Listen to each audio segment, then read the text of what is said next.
మీరు మాటి మాటికి ఆదివాసి బిడ్డ అని చెప్పుకుంటూ ఆదివాసి కాడ వాడుకుంటూ మా బీఆర్ఎస్ ప్రెసిడెంట్ కేటీఆర్ గారిని మీరు ఇష్టానుసారంగా మీరు మాట్లాడుతా అంటే బీఆర్ఎస్ పార్టీ కార్యకర్తలు బీఆర్ఎస్ పార్టీ ఊరుకోదని చెప్పేసి ప్రత్యేకంగా మీకు తెలియపరుస్తా ఉన్నాం.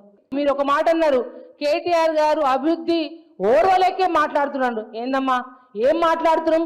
అభివృద్ధి జరిగింది మీ కాంగ్రెస్ ప్రభుత్వంలోనా లేకపోతే కేసీఆర్ గారి యొక్క నాయకత్వంలోనా మీరు గమనించాలి. ములుగు జిల్లా ఇచ్చింది కేసీఆర్ కాదా గమనించాలి. మెడికల్ కాలేజ్ ఇచ్చింది కేసీఆర్ కాదా గమనించాలి. గిరిజన యూనివర్సిటీకి ల్యాండ్ కేటాయించింది కేసీఆర్ కాదా గమనించాలి. మల్లంపల్లి మండలం ఇచ్చింది కేసీఆర్ కాదా గమనించాలి మీరు. అంతేకాకుండా మెడికల్ కాలేజ్ ఇచ్చింది కేసీఆర్ కాదా గమనించాలి. ఇవాళ నువ్వు ఉన్న ఎమ్మెల్యే క్యాంప్ ఆఫీస్ కూడా మీ క్యాంప్ ఆఫీస్ తో పాటు యావత్ తెలంగాణ రాష్ట్రంలో ఉన్న ప్రతి ఎమ్మెల్యే క్యాంప్ ఆఫీస్ కట్టించింది కేసీఆర్ కాదా అని గమనించాలని చెప్పి ప్రత్యేకంగా మేము ప్రశ్నిస్తా ఉన్నాం.